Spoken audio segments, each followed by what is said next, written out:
Care health insurance company limited, कमीत कमी हफ्त्यांमध्ये जास्तीत जास्त सुविधा देणारी एकमेव company. BP, diabetes, asthma, cholesterol यांसारख्या आजारांवर 30 दिवसांच्या कालावधीनंतर उपचार देणारी एकमेव कंपनी. हृदयविकार, cancer, brain tumour, kidney stone यांसारख्या गंभीर आजारांवर पॉलिसी तसेच उपचार देणारी कंपनी. अमर्यादित आरोग्य विम्याचे कव्हर देणारी एकमेव कंपनी. सासवड, जेजुरी, पुणे येथील सर्व नामांकित हॉस्पिटल्समध्ये कॅशलेस सुविधा देणारी एकमेव कंपनी. अधिक माहितीसाठी संपर्क शेवते इन्शुरन्स, सासवड, 98 22 32 68 44. धन्यवाद. 31 मार्च 2025 अखेर म्हणजे ती वाढ देखील 21.81% असेल आणि भागभांडवल आपलं 30,29,50,000 म्हणजे साधारण 10% आपलं भागभांडवलातील वाढ होईल आणि CD रेशो आपला 65.26% असेल. या मूलभूत गोष्टींवर आपण 2024-25 अंदाजपत्रक तयार केलेलं आहे. ते पान क्रमांक 66 आणि 67 वर दिलेलं आहे. 67 आणि 68 वर.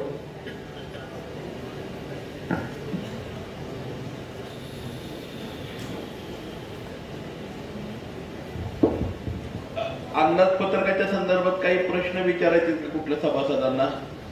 पान क्रमांक 67 वरती अंदाजपत्रक आहे आणि मागील वर्षीचंही खर्च आणि उत्पन्नाच्या बाबतीमध्ये कारणही त्याच्यामध्ये दिलेली आहेत. जर खर्च जास्त वाढले तर का वाढलाय आणि उत्पन्न कमी झालंय तर का झाले ते. तर काही प्रश्न आहेत का आपले?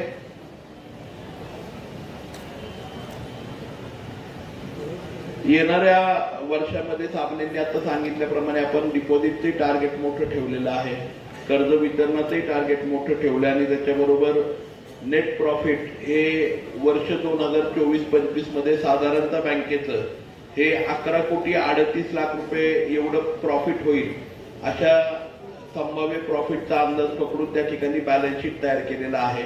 जर सर्व सभासदांना मान्य असेल तर विषय पुढचा घेता येईल. विषय क्रमांक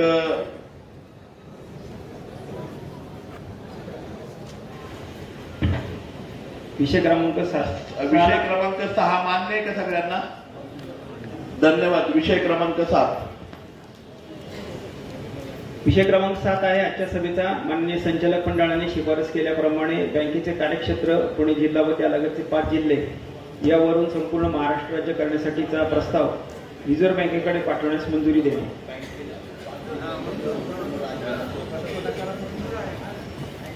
SMS यायला सुरुवात झाली का? SMS आलेले ना?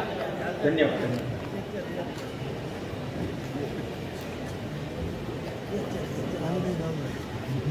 विषय क्रमांक 7 मंजूर आहे. धन्यवाद.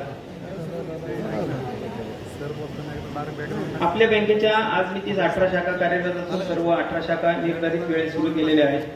तसेच आपल्या बँकेच्या 31/3/2023 आर्थिक स्थितीनुसार रिझर्व्ह बँक ऑफ इंडियाने दिलेल्या FSWM क्रायटेरियाचे निकष आपल्या बँकेने पूर्ण केल्यामुळे आपल्याला 2 नवीन शाखा सुरू करण्याची परवानगी रिझर्व्ह बँकेने त्यांच्या 20/6/2024 ईमेलद्वारे आपल्याला दिलेली आहे. तसेच 31/3/2024 रोजीच्या आर्थिक स्थितीनुसार FSWM क्रायटेरियाचे सर्व निकष आपली बँक पूर्ण करीत असल्याने माननीय संचालक मंडळ सभा दिनांक 26/4/2024 सभेतील ठराव क्रमांक 25/9 नुसार आपण आपली बँक FSWM बँक म्हणून घोषित केलेली आहे. तसेच रिझर्व्ह बँकेस आपली बँक FSWM क्रायटेरियाचे सर्व निकष पूर्ण करीत असल्याचे प्रमाणित करून घेण्यासाठीचा पत्रव्यवहार देखील केलेला आहे. त्यानुसार आपण FSWM क्रायटेरिया पूर्ण करत असल्याने रिझर्व्ह बँकेने प्रमाणित केल्यानंतर आपल्या बँकेचे कार्यक्षेत्र संपूर्ण महाराष्ट्र राज्य मिळवण्यासाठीचा प्रस्ताव आपण रिझर्व्ह बँकेस पाठवू शकणार आहोत. तरी बँकेचे कार्यक्षेत्र पुणे जिल्हा व त्यालगतचे 5 जिल्हे यावरून संपूर्ण महाराष्ट्र राज्य करण्यासाठीचा प्रस्ताव रिझर्व्ह बँकेकडे पाठवण्यास आपण मंजुरी दिली. याबद्दल धन्यवाद. मंजूर आहे सगळ्यांना. विषय क्रमांक 8 आहे अहवाल वर्षात माननीय संचालक मंडळातील सदस्य व त्यांचे नातेवाईकांना दिलेल्या महाराष्ट्र राज्य सहकारी संस्था अधिनियम 1960 कलम 75 उपकलम 2 प्रमाणे कर्जाची माहिती घेणे. पान क्रमांक 68 वर ते दिलेले तपशील. अहवाल वर्षात संचालक मंडळातील सदस्य आणि त्यांचे नातेवाईक यांना फक्त रिझर्व्ह बँकेने मुदत ठेव तारण आणि त्यांच्या नावावर असलेल्या LICच्या पॉलिसीज याच्या तारणावर फक्त कर्ज द्यायला परवानगी दिलेली आहे. या व्यतिरिक्त आपण कुठली इतर कर्ज संचालक किंवा त्यांच्या नातेवाईकांना दिलेली नाही. ठीक आहे. विषय क्रमांक 8 मंजूर. विषय क्रमांक 9 आहे. दिनांक 31/3/2024 अखेर एकरकमी कर्ज परतफेड योजनेअंतर्गत बंद केलेल्या 11 महिने परतफेड मुदत दिलेल्या कर्ज प्रकरणांचा आढावा घेणे. याच्यामध्ये आपण 2016-17 पासून एकरकमी परतफेड योजनेअंतर्गत गेल्या वर्षीपर्यंत 93 खात्यांना एकरकमी परतफेड योजनेअंतर्गत मंजुरी दिली होती. त्याच्यामध्ये एकूण टोटल जी सेटलमेंट अकाउंट होती ती 6,49,62,987. त्यातलं आपण प्रिन्सिपल रिकव्हर केलं 5,19,71,587. इंटरेस्ट आपण रिकव्हर केलं 73,68,766 आणि अनअप्लाइड इंटरेस्ट जे होतं ते 98,96,239. आपण यातलं फक्त 1,25,019 रुपये एवढं व्याज आपण सोडून 1,41,68,815 एवढी आपण रक्कम वसूल केली.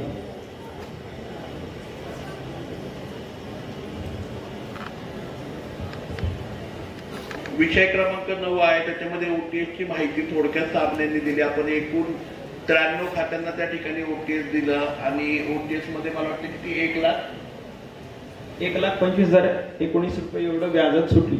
1,25,019 रुपये एवढी व्याजात सूट दिली आहे. तर मी सभासदांना विनंती करेन की आपण याला मान्यता द्यावी आणि जर कुठल्या सभासदांना त्या 92 खातेदारांच्या बद्दलची माहिती किंवा काय हवी असेल तर लेखी स्वरूपात त्यांनी द्यावी. ती माहिती त्यांना दाखवण्यात येईल. काय असतं की ओटीएसची चर्चा कुठेही होऊ नये किंवा माहिती येऊ नये म्हणून ती दिली जाते, परंतु ती क्रेडिट स्कोरिंगला आपल्या प्रत्येकाला ऑनलाईन त्या सभासदाला दिसत असते. ती त्याची पारदर्शकता तिथे आहे. फक्त त्या सभासदाचं, कारण कोणी स्वतःच्या मनाने ओटीएस घेत नाही तर काही अडचणींमुळे ओटीएस मध्ये येतो. त्यामुळे त्याचा उल्लेख आपण नावाचं कधी मीटिंग मध्ये करत नाही. पण जर कुणाला माहिती हवी असेल तर ती पारदर्शकपणे बँकेमध्ये मिळेल. तर मान्य आहे आपल्या सर्वांना. विषय क्रमांक 9. धन्यवाद. विषय क्रमांक 10. विषय क्रमांक 10 आहे. दिनांक 31/3/2024 पर्यंत निर्लेखित केलेल्या कर्ज खात्यांमधील वसुलीचा आढावा घेणे. तसेच 31/3/2024 पर्यंत तपशील पुढे प्रमाणे आपण 31/3/2024 अखेर एकूण 20 कर्ज खाती 14,11,000 ची निर्लेखित केलेली आहे. त्यापैकी 31/3/2024 पर्यंत या 14,11,000 पैकी 3,40,247 रुपये एवढी वसूल केलेली आहे. तर 17-18 पासून आपण जे निर्लेखन चालू केलेलं आहे एकूण आतापर्यंत 20 खात्यांना आपण 14,10,05,48 रुपये एवढी निर्लेखित केली होती. त्याच्यामध्ये आतापर्यंत आपण 3,40,247 एवढे निर्लेखित केलेल्या खात्यांमध्ये वसूल झालेले आहे आणि त्या निर्लेखित केलेल्या खात्यांमध्ये 10,70,300 रुपये एवढी शिल्लक आहे. ही आपण वसुलीचं काम आपलं चालू आहे.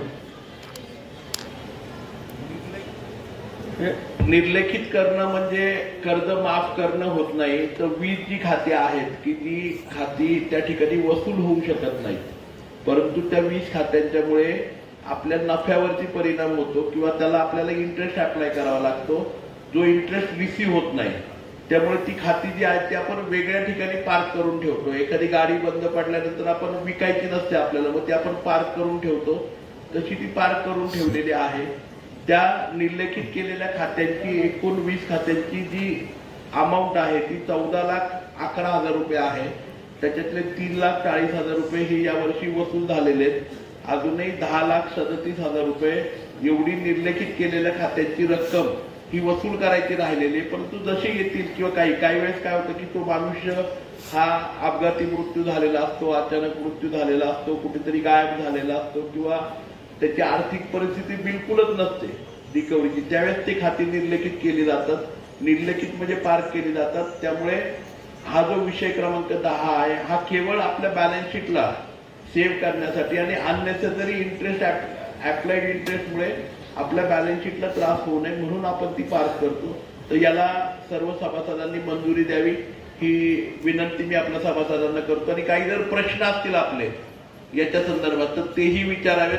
ते प्रश्न असतील तर आम्ही या ठिकाणी उत्तर देऊ शकू. काही प्रश्न आहे का सभासदांचा? मंजूर आहे ना सर्वांना? धन्यवाद. विषय क्रमांक 12. विषय क्रमांक 11 आजच्या सभेचा प्रस्तावित पोटनियम दुरुस्त्यांवर विचार विनिमय करून विषय क्रमांक 11 अहवालातील पान क्रमांक 30 वर आहे. त्याच्यामध्ये पहिली दुरुस्ती आपण सुचवलेली आहे की आपल्या बँकेचं ऑथराइज शेअर कॅपिटल 27 कोटी आहे आणि प्रत्यक्षात आपलं 31/3/2024 अखेर भाग भांडवल जे आहे ते 27,54,34,00,000 म्हणजे वसूल भाग भांडवल आपलं अधिकृत भाग भांडवलापेक्षा जास्त वसूल झालंय. तर ते आपल्याला वाढवावं लागणार आहे. ते आपण प्रस्ताव ठेवलेला आहे की ते अधिकृत भाग भांडवल आपण 27 कोटीवरून 50 कोटी करावं.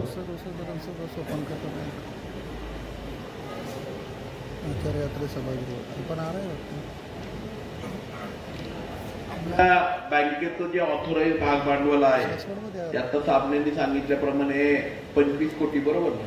27 कोटी अधिकृत भाग भांडवल होतं आतापर्यंत. 27 कोटी अधिकृत भाग भांडवल होतं. सातत्याने आपलं जे भाग भांडवल आहे ते वाढत चाललेलं आहे. त्यामुळे सर्व सभासदांना विनंती आहे की भाग भांडवल आपलं 50 कोटींपर्यंत त्या ठिकाणी आपण ऑथोराइज भाग भांडवलाला परवानगी द्यावी ही विनंती सर्व संचालक मंडळ आणि चेअरमन व्हाईस चेअरमनच्या वतीने मी आपल्या सर्वांना करतो. कारण आपल्या सगळ्यांना कल्पना आहे सन 26-27 आपण बँकेचं जे शेड्यूल बँकेमध्ये आपल्याला परावर्तित करायचंय त्यासाठी आपले ओन फंड आणि नेटवर्थ ही वाढणं गरजेचं आहे. त्यासाठी भाग भांडवल आपलं वाढायला हवं, आपला रिझर्व्ह वाढायला हवा. सातत्याने मला वाटतं गेली 12-13 वर्ष संत सोपानकाका बँक आपल्या सगळ्यांच्या मान्यतेमुळे 35% प्रोव्हिजन ही एकूण नफ्यापैकी त्या ठिकाणी रिझर्व्ह फंडला करत असते आणि मला वाटतं ही एकमेव बँक असेल एवढ्या मोठ्या प्रमाणावरती. बरोबर ना सामने? नाही आता ते सातत्याने 12-13 वर्ष हो. आणि आज पुन्हा एकदा आपल्या सगळ्यांना भांडवलाचं पर्याप्त प्रमाण वाढवणंही गरजेचं आहे. त्यामुळे पोटनियमांमध्ये हा बदल केलाय. हे नियमांमध्ये बदल करत असताना पुढचे पोटनियम आपण त्याप्रमाणे बदल केलेत. कारण कुणालाही असं वाटू नये की 27 कोटीचं भाग भांडवल बँक जर 50 कोटी रुपये करतेय तर उद्या असं कोणी होणार नाही की कोणी अख्खी बँकच विकत घेईल आणि प्रायव्हेट करेल. तर त्यासाठी सुद्धा पुढचा पोटनियम सुद्धा तुम्ही वाचून दाखवा म्हणजे सभासदांना ती क्लिअरिटी. पुढचं आपण BR ऍक्ट म्हणजे बँकिंग रेग्युलेशन ऍक्ट 1949 प्रमाणे बदल सुचवतोय की no director of the bank shall hold office continuously for a period exceeding 10 years. एवढा आपण बदल सुचवतोय.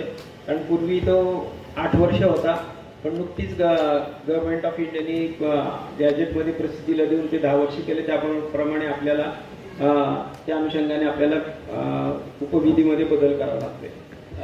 जसं आता साबणेंनी सांगितलं त्याप्रमाणे कुठलाही बँकेचे डायरेक्टर हे 10 वर्षापेक्षा जास्त काळ हे संचालक म्हणून राहू शकणार नाहीत. म्हणजे जास्तीत जास्त त्यांची मुदत जी असेल ती 10 वर्षाची असेल आणि 10 वर्षापेक्षा जास्त राहता येणार नाही. त्याप्रमाणे ह्या उपविधीमध्ये आपण बदल केलेला आहे. त्यामुळे जर 10 वर्षानंतर म्हणजे 5 वर्ष होतच परंतु आता तुमच्या सगळ्यांच्या आशीर्वादामुळे तुमच्या सगळ्यांच्या विश्वासामुळे जवळपास 27 वर्ष संत सोपानकाका सहकारी बँकेचा डायरेक्टर आणि चेअरमन म्हणून पण मीच होतो. त्यामुळे मी फेब्रुवारीमध्ये पाय उतार झालेलो आहे दोन्ही पदांवरनं. तशाचप्रमाणे आपण आता पोटनियमांमध्ये बदल करतो आहोत की जर 10 वर्षांच्या ह्याच्यानंतर म्हणजे तो BRS ऍक्ट मध्ये सुद्धा आलाय 10 वर्षानंतर संचालक मंडळाला 10 वर्षापेक्षा जास्तचा कार्यकाळ म्हणजे एखाद्या संचालकांना आपण जरी टर्म दिली तरी ती 2 वर्षाची असणार आहे 2 टर्मची. त्यानंतर त्यांना संचालक म्हणून त्या ठिकाणी राहता येणार नाही. अशा प्रकारचा पोटनियमांमध्ये आपण दुसरा बदल आपल्या बँकेमध्ये आज आपल्या सगळ्यांच्या समोर मांडतोय.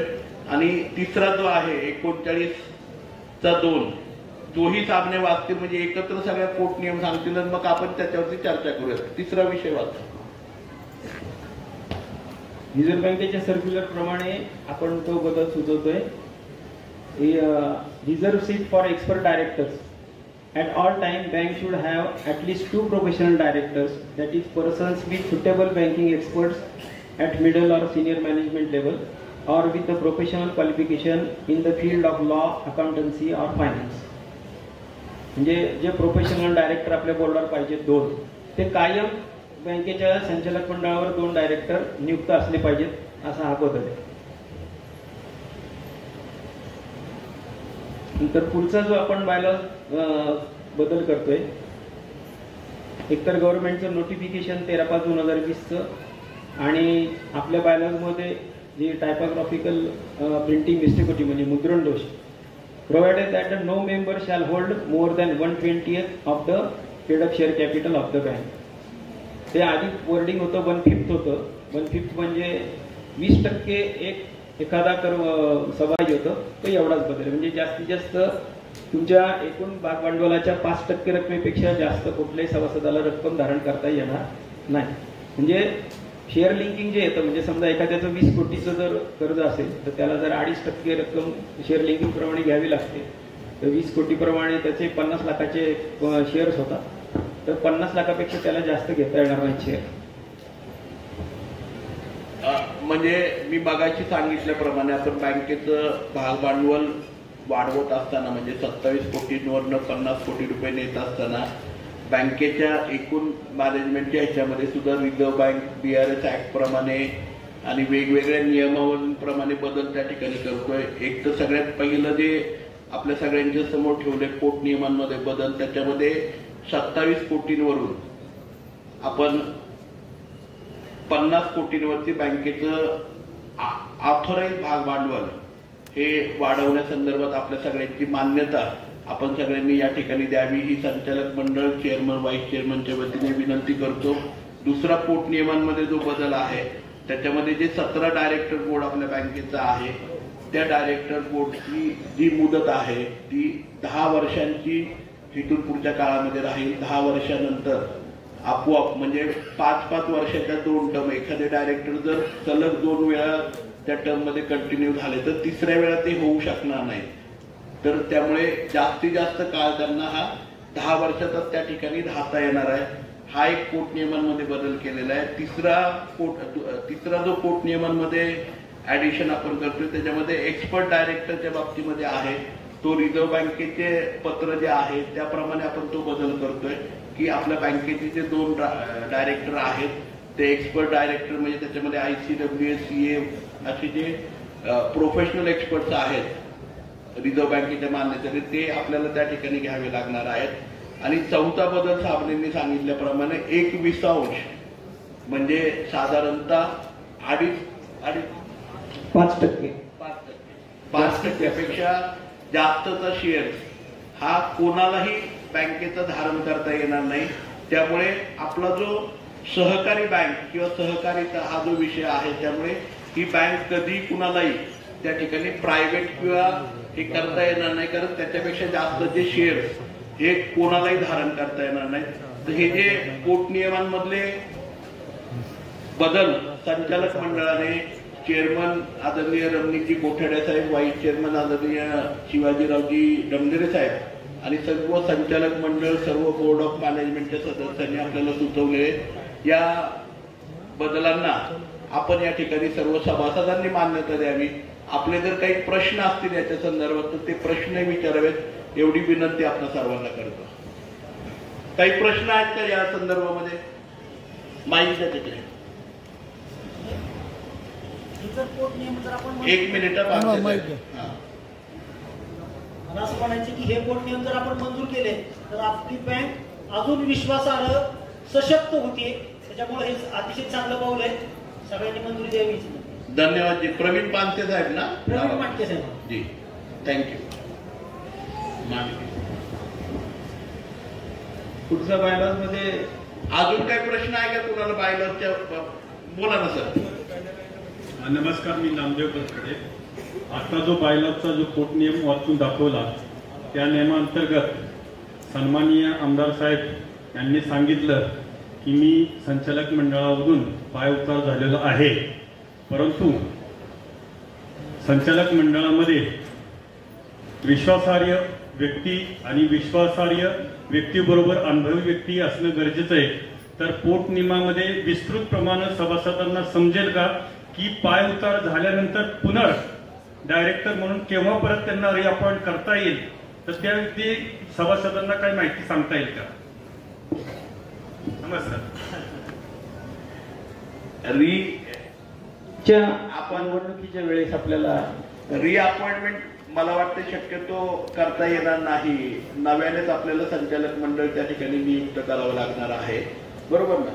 10 वर्ष मला पूर्ण, म्हणजे मला आता ऑलरेडी 27 वर्ष बँकेमध्ये पूर्ण झाली आहेत, किंवा ज्या संचालकांना 10 वर्षापेक्षा जास्त पूर्ण होतील त्यांना रिअपॉइंट करता येणार नाही. त्यावेळेस एक पूर्ण बॅचचा गॅप, म्हणजे काय म्हणतात त्याला, एक पूर्ण टर्मचा गॅप ठेवल्यानंतर पुनर्नियुक्ती करता येऊ शकते.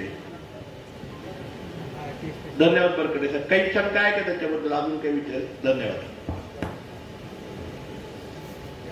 आणखीन पुढचा बायलॉज आपण बायलॉज मध्ये दुरुस्ती सुचवतोय की statutory audit report should be prepared in English language. कारण मुख्य अडचण जी दरवेळेस येते की रिझर्व्ह बँकेला तो स्टॅच्युटरी ऑडिट रिपोर्ट म्हणजे वैधानिक लेखापरीक्षकांचा अहवाल जो मराठीत असतो तो त्यांना इंग्रजीमध्ये करून पाहिजे असतो, आणि बँकेला ते आल्यानंतर ताबडतोब काही तो मराठी अहवाल पूर्ण इंग्लिशमध्ये करता येणं शक्य नसतं. आणि ऑडिट झाल्यानंतर साधारण पुढच्या वर्षी जेव्हा रिझर्व्ह बँक येते तेव्हा मागचे जे ऑडिटर असतात त्यांनाही शक्य नसतं की लगेच 2 दिवसामध्ये तो अहवाल पूर्ण मराठीचा इंग्रजीचा मराठी करून देणं. तर जर आपण हा बायलॉज आपण जर मंजूर केला तर दोन्ही दृष्टीने त्याचा आपल्याला फायदा होईल.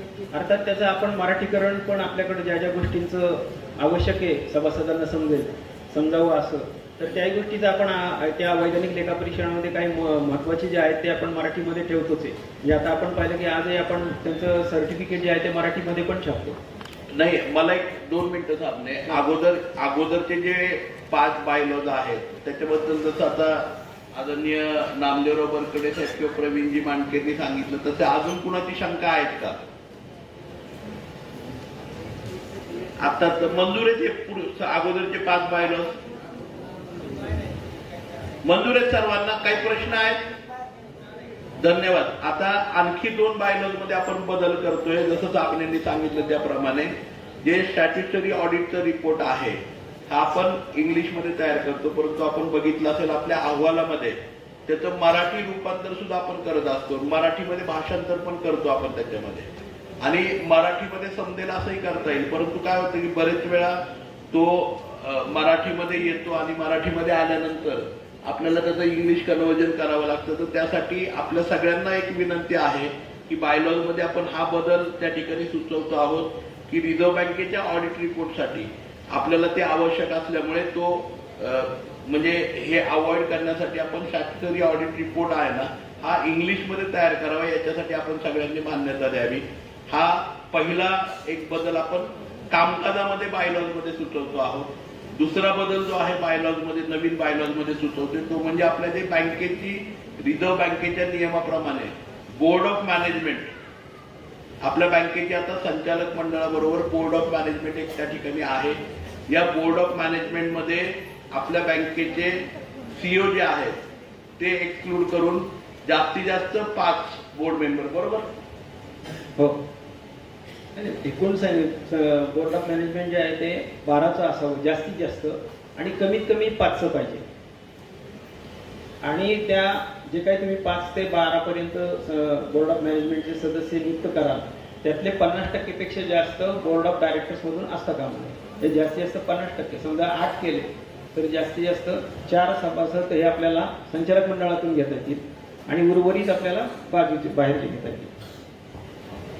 तर हे 2 बदल म्हणजे बोर्ड ऑफ मॅनेजमेंट मध्ये आणि आपले जे स्टॅट्युटरी ऑडिट आहे ते इंग्लिश लँग्वेज मध्ये असावं, याच्या बाबतीमध्ये आपण सगळ्यांनी कामकाजासाठी मंजुरी द्यावी ही विनंती आहे. बोर्ड ऑफ मॅनेजमेंट जे बँकेचं तयार होतं त्याच्यामध्ये सुद्धा 5 हे बँकेच्या संचालकांमधले म्हणजे 50% घेतले जावेत. जर बोर्ड 12चा असेल तर 6 घेतले जावेत, बोर्ड जर 9चा असेल तर 4 घेतले जावेत. अशा प्रकारे आणि 4 लोक हे एक्सपर्टी असावेत. अशा प्रकारचं बोर्ड ऑफ मॅनेजमेंट, तर या दोन्हीला आपण सगळ्यांनी मान्यता द्यावी ही विनंती आहे. जर काही प्रश्न असतील याच्या संदर्भात, बोर्ड ऑफ मॅनेजमेंटच्या संदर्भात किंवा स्टॅट्युटरी ऑडिट रिपोर्टच्या संदर्भात तर कृपया विचारायची विनंती. काही प्रश्न आहेत का? माईक द्या तिथे. ज्या आता आपल्या पुण्यात ज्या शाखा आहेत त्या पुण्यात शाखा आहेत, पण इतर भागात ज्या तुमच्या ग्रामीण लेवलला ज्या शाखा आहेत तर तिथे ज्या काही अडचणी प्रत्येक भागातल्या वेगवेगळ्या असतात, तर सल्लागार मंडळीमध्ये प्रत्येक ज्या ठिकाणी शाखा आहे त्या गावातला एखादा प्रतिनिधी तुम्ही त्या मंडळावर घ्यावा ही एक विनंती आहे. कारण का तिथले प्रश्न वेगळे असतात, पुण्यातले प्रश्न वेगळे असतात, बाकीच्या गावातले प्रश्न वेगळे असतात. आणि आज फायनान्स कंपन्या जर प्रॉडक्ट लोन जर करत असतील तर आपल्या शाखेला, आपल्या ज्या काही ग्रामीण शाखा आहेत किंवा पुण्यातल्या शाखा आहेत, तर ते 50,000 रुपयेपर्यंतची मंजुरी शाखेला एक 2-3 दिवसात लोन द्यायची जर करत असाल तर, कारण इतर फायनान्स कंपन्या आज 10, 20, 25, 30, 40, 50,000 रुपयाचे प्रॉडक्ट घेऊन जे लोन देत आहेत, तर असे लोन जर तुम्ही जर त्या शाखेला जर मंजुरीची जर तुम्ही परवानगी दिली तर बिझनेस तुमच्या खातेदारांचा वाढेल आणि खातेदारही तुमच्याकडे जास्त येतील. कारण का आज सगळे बिझनेस करायला आलेले आहेत. आणि जर आपण आज ऍक्च्युअल जे सोलर प्रॉडक्ट आहे, आता आपण 1 लाख रुपये महिन्याला लोन देतोय 8%. हे जर लोन आपण 1,50,000 रुपयेपर्यंत जर त्या महिलेला दिलं तर तो सोलर प्रॉडक्ट त्या लेडीजला बसवता येईल घरी आणि तो त्याचा 20 बिल त्याचा माफ होईल. तर ह्याच्यासाठी एखादं मॉडेल तयार करून किंवा एक बिझनेस मॉडेल तयार करून, लोनचं मॉडेल तयार करून जर आपण प्रेझेंट केलं तर आपल्याकडे येणारा वर्ग अजून जास्त होईल. जसं आपण सोने तारणला काहीतरी ऍड करतो किंवा इतर बाकीच्या गोष्टीत आपण ऍड करतो, गृहकर्जासाठी ऍड करतो, तर ही छोट्या लोनसाठी सुद्धा थोडी काळजी घेतली तर बरं होईल.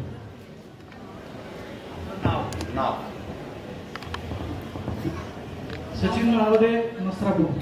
सचिन माळवदे. सचिनजी, आपण जी सूचना केली आहे ती चेअरमन, व्हाईस चेअरमन, संचालक पट मंडळ पुढे मांडतील आणि स्थानिक सल्लागार ब्रँचच्या संदर्भामध्ये सुद्धा तो निर्णय ते त्या ठिकाणी घेतील. आणि आपण स्मॉल लोनच्या बाबतीमध्ये म्हटलंय तो खूप चांगला आणि महत्वाचा मुद्दा आहे. कारण प्रत्येक विभागामध्ये म्हणजे प्रत्येक गावाचा किंवा त्या ब्रँचचा परिसर हा वेगळा असतो.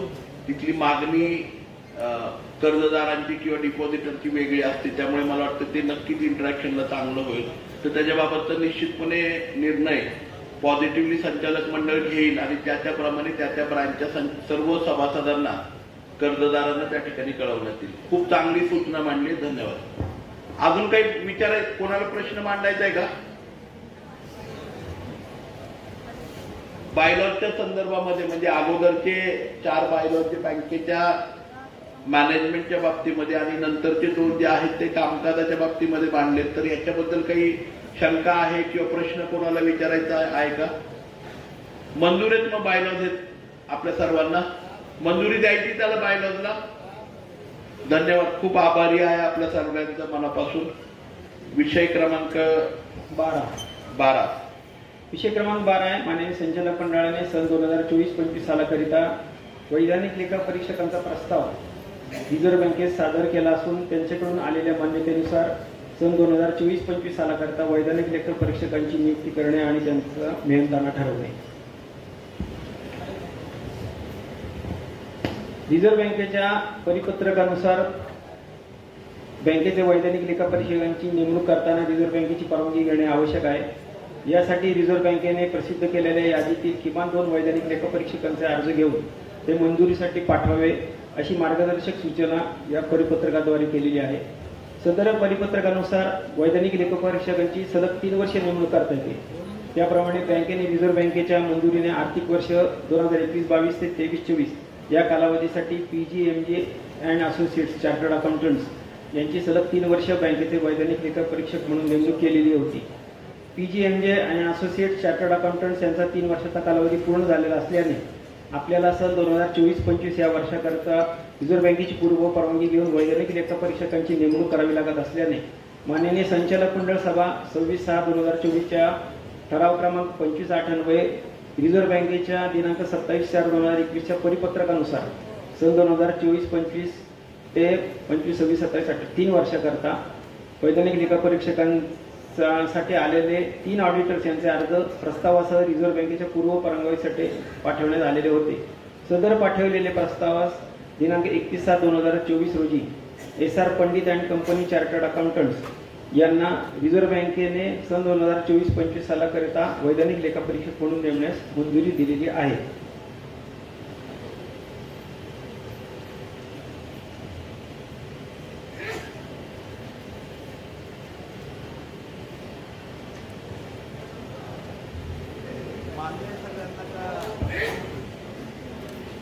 सर्वांना मान्य आहे?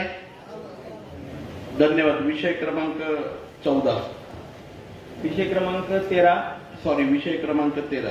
सन 2024-25 या वर्षाकरता बाहेरील कर्ज उभारण्याची मर्यादा ठरवणे व तसा प्रस्ताव माननीय सहकार खात्याकडे पाठवण्यास मंजुरी देणे. आपल्या बँकेच्या 31/3/2024 अखेर भागभांडवल 27 कोटी 54 लाख व एकूण निधी 36 कोटी 92 लाख इतका झालेला आहे. या दृष्टिकोनातून ठेवी व कर्ज उभारण्यासाठी मर्यादेचा तपशील खालीलप्रमाणे आहे. आपलं वसूल भागभांडवल 27 कोटी 54 लाख 34,000, राखीव निधी 27 कोटी 75 लाख 71,000 आणि इमारत निधी 9 कोटी 16 लाख 66,000 वजा संचित तोटे काही नाही असा एकूण निधी 64 कोटी 46 लाख 72,000 येतो. त्या निधीच्या 25 पट म्हणजे 1611 कोटी 68 लाख एवढं आपण बाहेरून कर्ज किंवा ठेवी उभारू शकतो. यासाठीचा प्रस्ताव आपल्याला सहकार खात्याकडे मंजुरीसाठी पाठवावा लागणार आहे.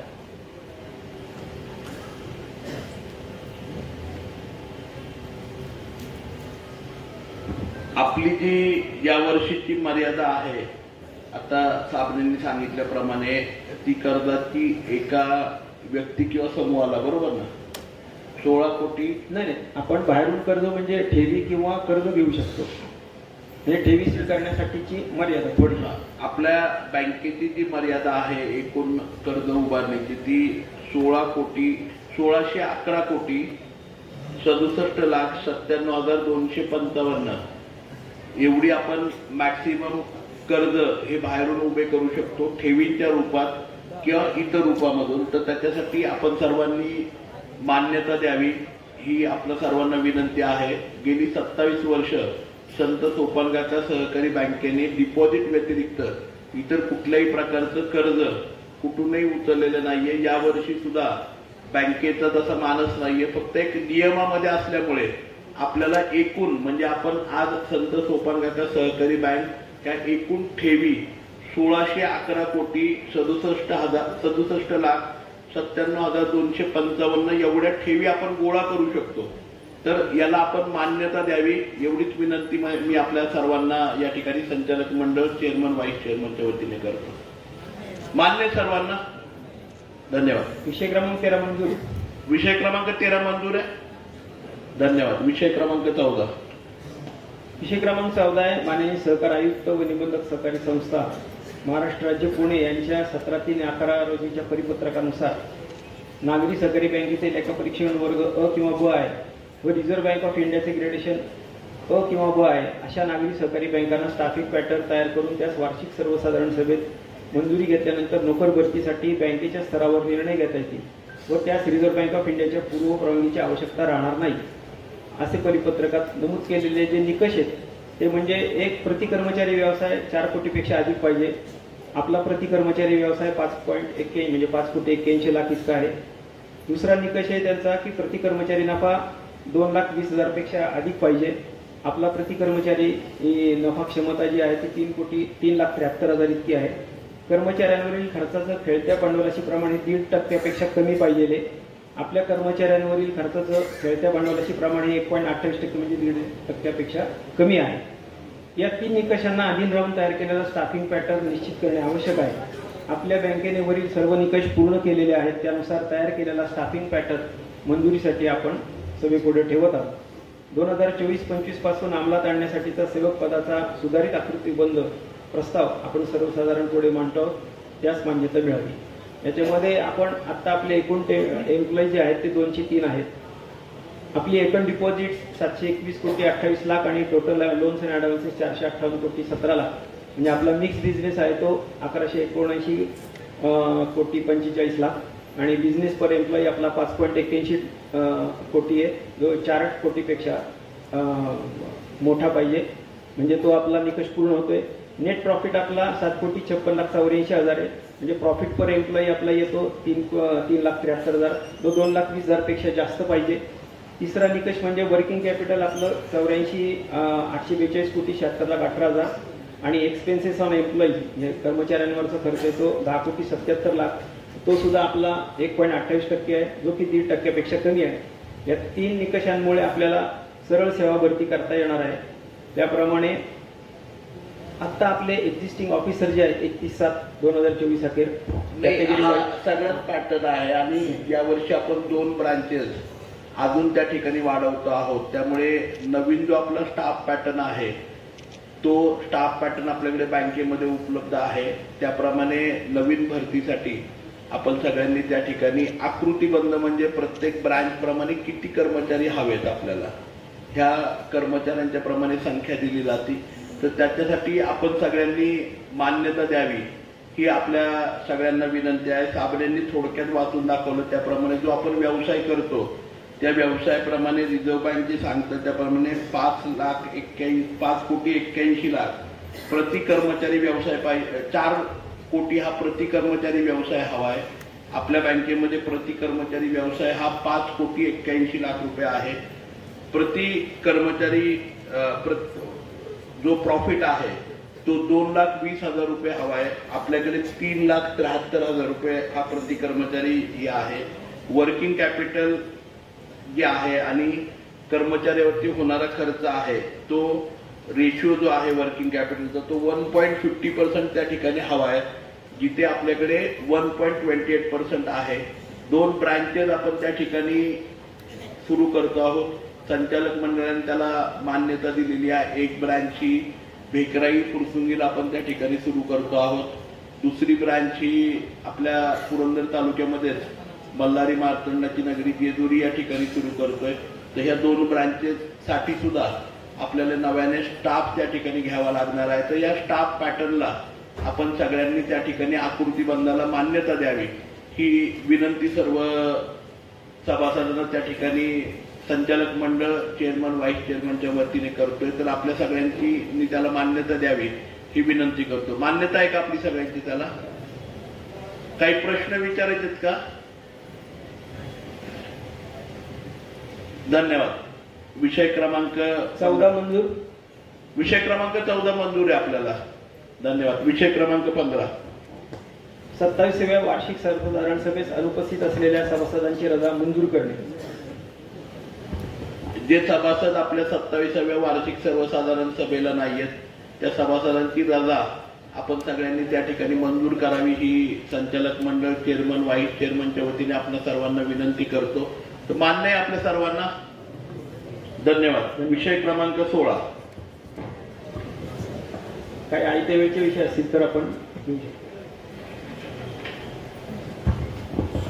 काही आयत्या वेळचे विषय मांडायचे का? आपलं नाव आणि हे सांगून विषय मांडावेत। धन्यवाद। संजय खेडेकर जी। माझा विषय असा आहे की व्यवसाय कर्ज जे आपण घेतो मोठ्या प्रमाणात तर त्याचे रेट ऑफ इंटरेस्ट आहे ना तो कमीत कमी असावा आणि सगळ्यांना एकच लागावा म्हणजे प्रत्येक शाखेत म्हणा किंवा व्यावसायिक कर्जामध्ये वेगवेगळे प्रोडक्ट येतात। म्हणजे कॅश क्रेडिटचं कर्ज हे वेगळं असतं। भांडवल म्हणजे आपण वेगवेगळ्या कर्जांना वेगवेगळे व्याजदर हे त्या ठिकाणी लावले जातात।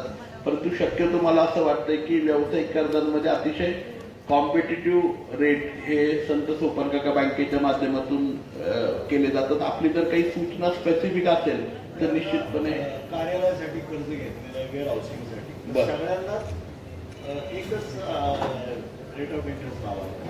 बरं काही बदल वाटतो का आपल्याला मग त्याच्यामध्ये? सुचवतोय आपल्याला। बरं काय कमीत कमी कारण कसं आहे आता कोविडमुळे 2 वर्षात खूप व्यवसायाचे प्रॉब्लेम झालेले आहेत। तो बॅकलॉग भरणं अवघड झालेलं आहे। आपली परतफेड व्यवस्थित वेळेवर होत नाही त्याच्यामुळे। बरोबर।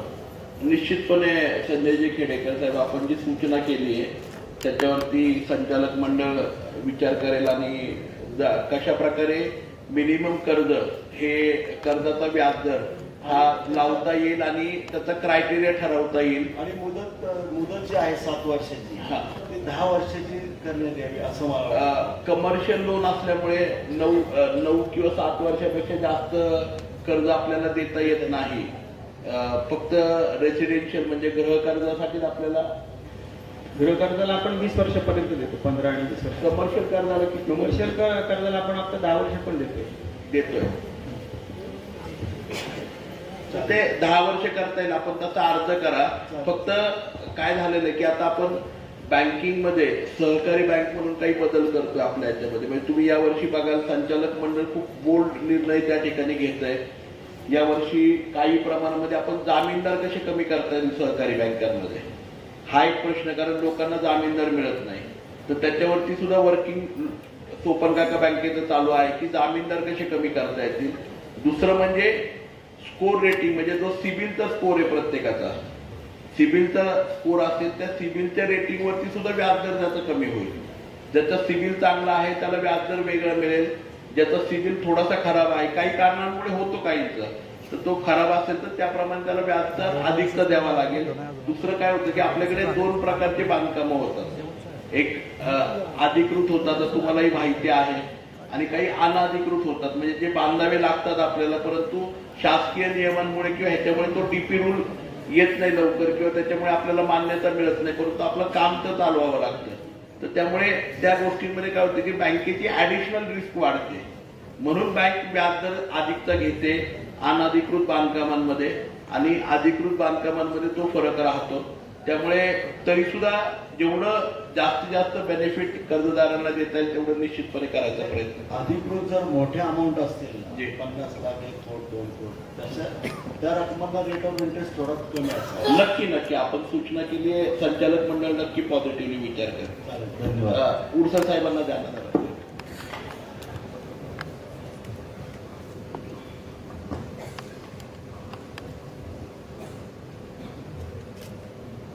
संत सोपान काका सहकारी बँकेचे चेअरमन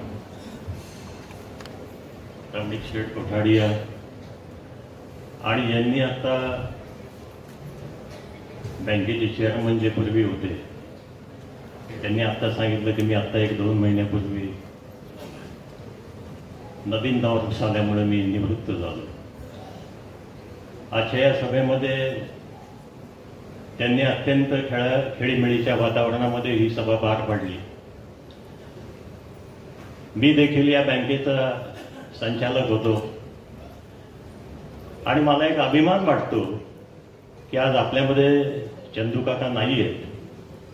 त्यांना विनम्र अभिवादन करून चेअरमन, सर्व संचालक मंडळ, सर्व सोपान काका सहकारी बँकेचा स्टाफ, या सर्वांनी ही बँक अत्यंत चांगल्या प्रकारे चालवली आहे. याचं निश्चितच मी या सभेमध्ये अभिनंदनाचा ठराव मांडतो आणि तुम्हा सर्वांना धन्यवाद देतो.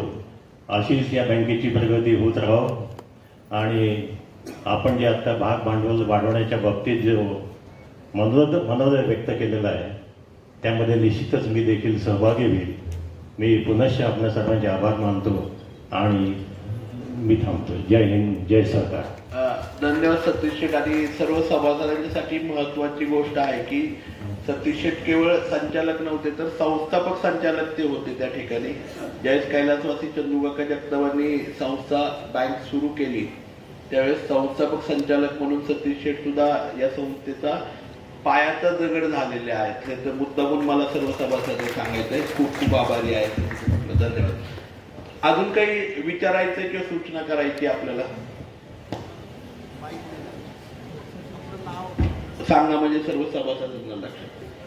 मी सूरज कुमार खंडाळा, शिरवळ शाखेचा कस्टमर आहे.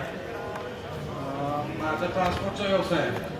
आपली ट्रान्सपोर्ट व्यावसायिक वाहन कर्जामध्ये आपली कर्ज मर्यादा 20 लाखापर्यंत आहे.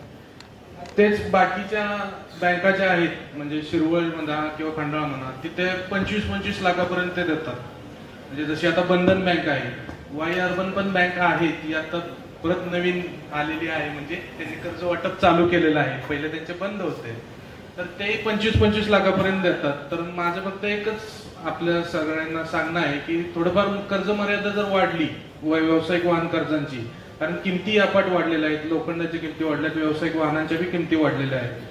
तर थोडेफार ते बिना तारणमध्ये किंवा कसंही जे कशात बसेल क्रायटेरियामध्ये, तर व्यावसायिक वाहन कर्जाची मर्यादा थोडीफार वाढवण्यात यावी, एवढंच माझं फक्त म्हणणं आहे. बाकी काय नाही. काय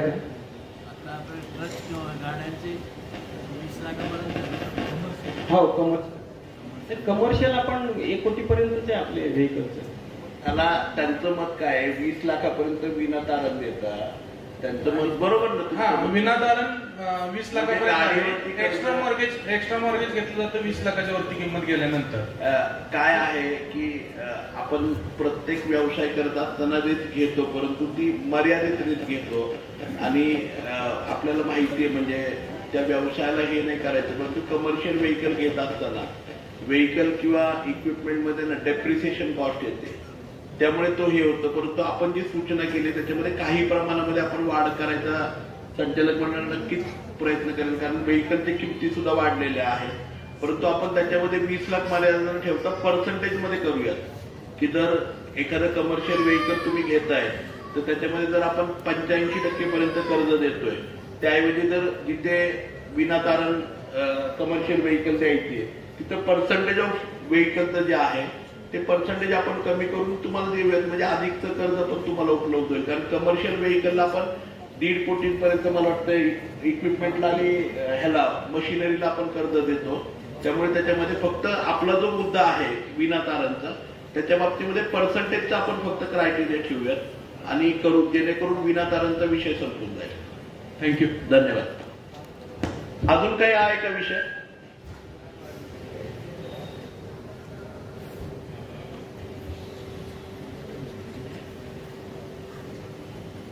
ऐन वेळचे विषय काही मांडायचे का सभासदांना?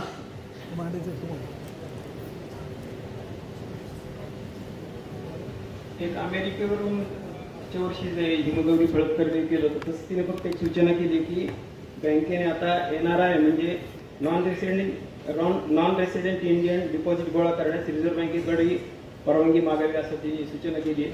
कारण ती राहते अमेरिकेत, तर तिने सांगितले की तिथल्याही काही लोकांची डिपॉझिट आपल्या बँकेत येऊ शकतात. तर तिला सांगितलं की आम्हाला NRI डिपॉझिट घ्यायला परवानगी नाही, तर तिने सांगितलं की बाबा तेवढी आजच्या याच्यात सूचना ऐन वेळच्या याच्यामध्ये घ्यावा तो विषय ना, मांडला तुम्ही ना, नाव पण सांगा तिथं पूर्ण, कुठे राहते ते सांगा. हिमगौरी प्रदीप खळदकर म्हणून आहे. आता ती अमेरिकेमध्ये MS च्या 2ऱ्या वर्षाचं शिक्षण घेते आणि तिने अशी सूचना केली आहे की बँकेने NRI डिपॉझिट सुद्धा गोळा करावं.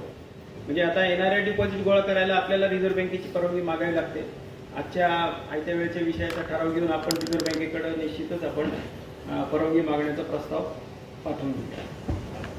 माझी विनंती आहे, आता जे बँकेचे CEO सामने साहेबांनी विनंती केली आणि आपल्या बँकेच्या सभासद हेमगौरी खळदकर ह्या USA मध्ये म्हणजे अमेरिकेमध्ये असतात आणि त्यांची विनंती आहे की NRI म्हणजे नॉन रेसिडेन्शियल म्हणजे भारतीय परंतु परदेशामध्ये राहणारा, तर त्यांचं डिपॉझिट गोळा करण्यासाठी सुद्धा आपण रिझर्व्ह बँकेला परवानगी त्या ठिकाणी संत सोपन काका बँकेने मागावी. तर याच्यासाठी सुद्धा आपल्याला एक आजच्या मीटिंगचा ठराव NRI चे डिपॉझिट घेण्यासाठी म्हणजे भारतीय परंतु नॉन रेसिडेन्शियल असणारा, कारण आपण जर बघितलं आज आपल्या पुरंदर हवेली तालुक्यामधून किंवा बँकेच्या अनेक सभासदांची मुली ह्या परदेशामध्ये वेगवेगळ्या देशांमध्ये आहेत त्या ठिकाणी, आणि त्यांचीही मत असते की त्यांच्या परिवारातले सदस्य म्हणून त्यांनाही बँकेबरोबर अटॅचमेंट हवी आहे. आज आपल्या बँकेचं डिजिटल प्लॅटफॉर्ममुळे आपण कुठेही पैसे पाठवू शकतो, त्या पैशाची देवाणघेवाण करू शकतो, ऑनलाईन ट्रान्झॅक्शन होऊ शकतात. त्यामुळे NRI डिपॉझिटसाठी आपण सगळ्यांनी जर मान्यता त्या ठिकाणी दिली तर रिझर्व्ह बँकेला आपल्याला परवानगी मागावी लागते. तर रिझर्व्ह बँकेला आपल्याला परवानगी मागता येईल. तर ऐनवेळच्या विषयांमध्ये बँकेचे चेअरमन आदरणीय रमणीकजी कोठाडे साहेब, बँकेचे उपाध्यक्ष आदरणीय शिवाजीराव डमलेरे साहेब, सर्व संचालक मंडळ बोर्ड ऑफ मॅनेजमेंटच्या वतीने मी आपल्या सगळ्यांना विनंती करतो की NRI डिपॉझिटसाठी रिझर्व्ह बँकेची परवानगी घेण्यासंदर्भामध्ये आपण सगळ्यांनी त्या ठिकाणी मान्यता द्यावी. आपले जर काही प्रश्न असतील तर ते विचारावेत किंवा मान्यता द्यावी. घ्या ना. बँकेमध्ये आमच्या एफडी आहे, बँकेमध्ये एफडी आहे. परिस्थिती अशी आहे की त्या एफडी आम्हाला सूचना न देता त्या ठिकाणी मोडून घेऊन दुसरीकडे जमा केल्या जातात. हे असं का? दुसरीकडे म्हणजे कुठे? याच बँकेमध्ये दुसऱ्या खात्यावर नाही समजलं. माझ्या बँकेमध्ये एफडी आहे, काय तुमचं अकाउंटिंग मध्ये फॉल्ट झाला असेल आम्हाला सूचना न देता त्या एफडी का मोडल्या जातात? सामने असं कुठे झालेलं आहे? माझ्या स्वतःच्या केसमध्ये घडलं. कुठल्या सासवड ब्रांचला? सासवड ब्रांच शेखर जगताप कोण आहे ते आता सासवड ब्रांचचं? आम्हाला कमीत कमी सूचना तरी दिली पाहिजे ना. नाही, पण तुमच्या एफडी ह्या तुमच्या मान्यतेशिवाय काहीच करता येत नाही. केल्यात ना तशा. मग त्याची 1-2 मिनिटांमध्ये माहिती आणणार देऊ. तोपर्यंत एनआरआय डिपॉझिट बद्दल आपलं सगळ्यांचं काय मत आहे? ती अलका दिलीप किरमे यांच्या नावावरती आहे. बर, डेबिट अकाउंट कोणाचा तरी एक्सचेंज झाला असेल किंवा काय झाला असेल हा, तर तो रिकव्हर करण्याकरता आमच्या पश्चात एफडी मोडून तुम्ही त्यात रिकव्हर करून घेतल्या, ते योग्य आहे का? नाही घेता येत तशा. घेतल्या गेल्या नाही, मग त्या तारण दिल्या असतील ना? कारण वगैरे काही नाही. लिंक केल्या होत्या का? मग नाही, काहीच नाहीये. सोमोटो मध्ये त्या एफडी आमच्या मोडल्या. सो मोठं मान्य आहे. मग एनआरआय डिपॉझिट आपण स्वीकारण्यासाठी रिझर्व्ह बँकेला परवानगी मागावी, ही आपल्या सगळ्याच मान्यता आहे त्याला. धन्यवाद. सगळ्यांचे खूप मनापासून आभार आहेत आणि सासवड ब्रांचने जरा त्याच्याबाबत क्लिअरिटी करावी. खूप आपल्या सगळ्यांचा आभारी आहे.